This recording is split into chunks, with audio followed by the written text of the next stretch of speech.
Hey everybody, movie reviewer next door here, and I'm back with another review. And this time I saw Bad Kids of Crestview Academy. This is a 2017 comedy thriller film directed by Ben Browder, and it stars Sammy Hanratty, Colby Arps, Sophia Ali, Erica Daly, Matthew Frias, Ben Browder, Suf Bradshaw, Sean Astin, and Gina Gershon, with Drake Bell.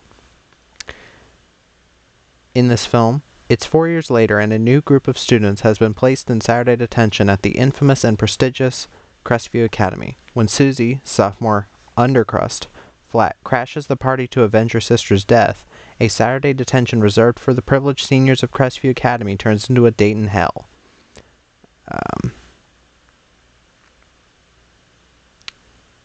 Hilarity and suspense ensue while each bad kid pits one against the other, and one by one each falls victim to absurdly gruesome accidents while trying to escape. So, what did I think of Bad Kids of Crestview Academy?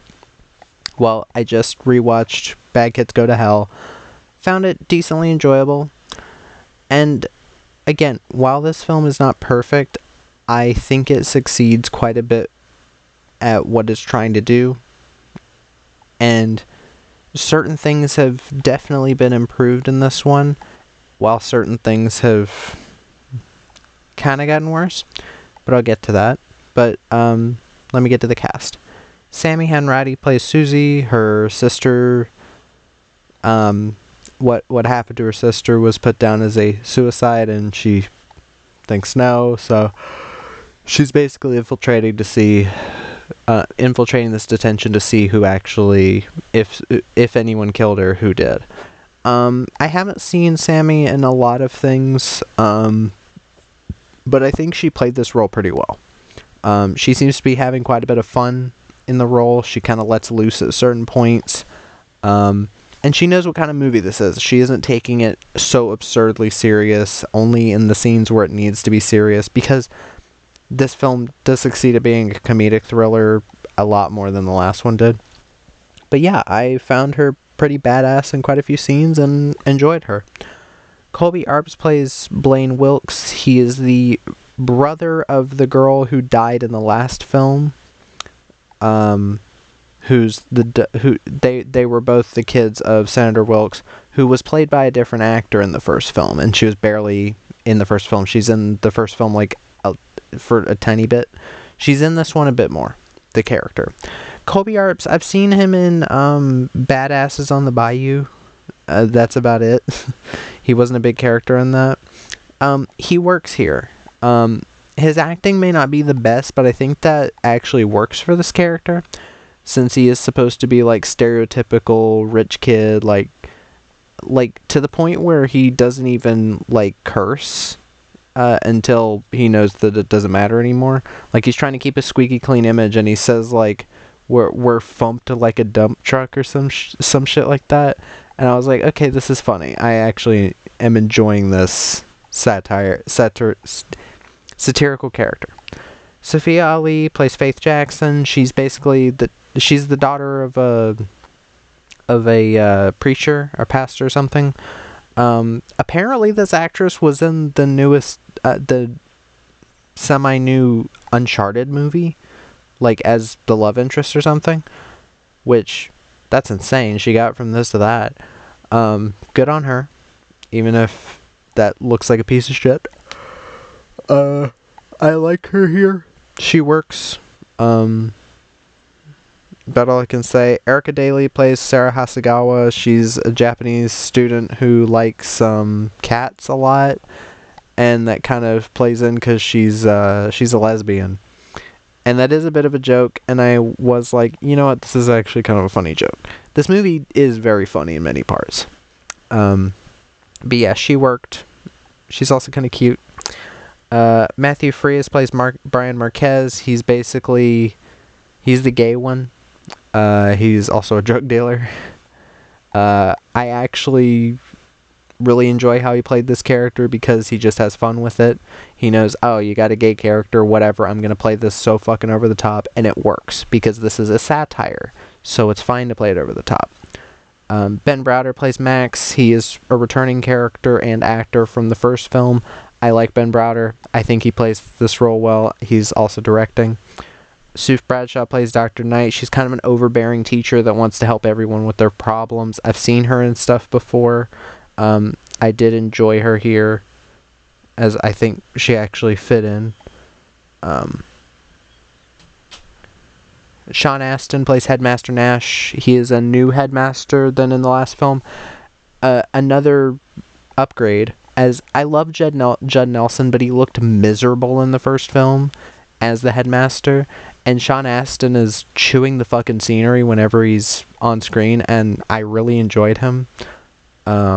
Gina Gershon plays Senator Wilkes. She's another big shining light in this film, because again, whenever she's on screen, she's chewing the fucking scenery, and I love it. I love Gina Gershon, and I'm glad she's in this. I wish she was in it even more. She gets a decent amount of screen time as kind of the villain of the film, but I still really like her as this character. And Drake Bell plays Ben the Naked Wizard. He's there, he's fine. I've never been a big fan of Drake Bell as an actor, but it works. But here's the thing. One huge thing I can give this film over the first. The comedy. Like, the comedy in the first one, it was mostly down to, like, there's a character that has, like, a name like an Arabic name, and characters keep saying, like, oh, shut up, you terrorist, and there's, like, a nerdy character that gets called Four Eyes or some shit like that, and I'm like, the comedy in the first film just fucking sucks. It does not work. It just doesn't. It sucked. But here, there's, like, I think the tone change actually worked in this film's favor. Because the first film, I think, took itself so fucking serious that at no point did I think, oh, this is also supposed to be a comedy. Because there are ways to have a thriller be comedic. There are ways to mix comedy and thriller elements and make something both thrilling and funny. It has happened before. So, and I think this film did it a lot better in that regard, because I think you have a lot broader characters. Like, you have the one character, Colby Arp's character, who's a perfectionist. He wants to do everything perfect. He's like, there's literally a scene where he's like in the bathroom, and the Latin Spice is his nickname. God help me. The fucking gay Hispanic guy's nickname is Latin Spice. But Colby Arp's character is literally like counting $100 bills and then literally wiping his ass with the money. Like, we don't see it, thank God. But I love them taking that literally, because it actually sets a bit of a tone, and this film sticks with that tone. Nothing in this film is meant to be taken uber serious. Like, there's parts involving, like, even the deaths are kind of meant to be, like, so over the top, and in the first film, yes, they were presented that way, but they didn't hit as, like, oh, look at this goofy way this person died. It was more so, ugh. And I think this film hits that tone a lot better than the first film did. Like, I know some people seem to think that this film is, like, horribly written, and I can definitely see that if this was supposed to be, like, a serious movie. But the fact that this is, like, an action, horror, comedy, thriller, like, it kind of goes from a horror thriller or horror comedy to, like, an action comedy near the end. Like, the last 20-ish minutes are like an action comedy for some reason, but it still works. It fits in the tone. Even then, I still think it keeps it consistent. It doesn't fall to obvious stuff in the way that the first film did, where there wasn't really a joke. It was just, oh, haha, a character called somebody the N-word. Oh, haha, somebody called the Muslim guy a terrorist. Haha. But, yeah, definitely a lot better writing here for those types of characters, or for a comedy in general. And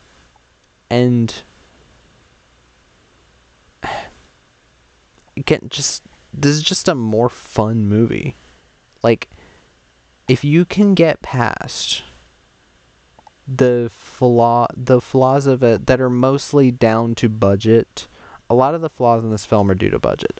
There's some really bad CGI blood at some points, like mixing bad CGI with good practical effects. Like, there's a character who accidentally falls onto a jigsaw, and it basically just fucks up their stomach, and you see like little CGI spurts of blood while there's already like practical blood. You don't really need the added CGI.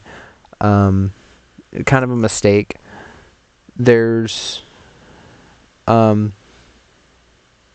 character whose basically their scalp gets ripped off in a pretty nasty effect. Like a really this movie doubles down on the fucking deaths for sure. Like in the last one, you had like somebody get stabbed on their own crutch. Somebody gets shot with a nail gun, which those deaths still look good and they were still good effects. But this film like goes for a bit more of a splatter vibe to the kills, and I'm into it.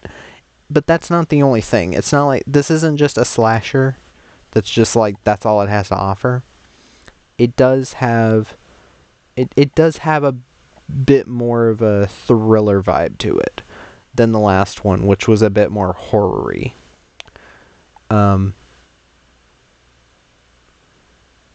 You also, oh yeah, another thing that didn't look that great, the flamethrower. Whenever a flamethrower is used in the movie, it happens in the opening credits too, and the ending of the movie. The flamethrower doesn't look that great. Like the flames coming out of it don't look that great. I wasn't expecting amazing effects. I remembered this being a bit of an issue I had with it before. And also,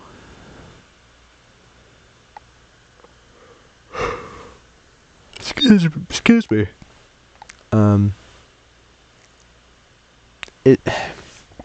What else do I say? I'm trying to think of other issues I had with the film. I mean, again, Drake Bell's kind of just there. He doesn't really impact the plot that much. He's an important integral part to it, but he's only in 2 scenes. He's really doesn't need to be there. Like, anyone could have played this role. I guess it was supposed to be like, oh look, Drake Bell's in this, but more so I was like, why? Nothing against him, just kind of random. I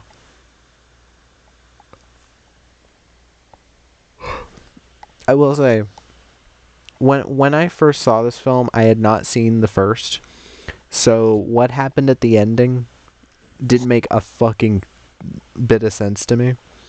And if you've seen the film and the ending, you'll know what I mean, because it does tie into the first. And I do hope this gets another sequel. I know it's been 7 years, but I don't know. I just hope it does. Oh, another cool thing about this film. I don't think these are actual comic panels or graphic novel panels from the actual thing that this is based on, which is the sequel to Bad Kids Go to Hell.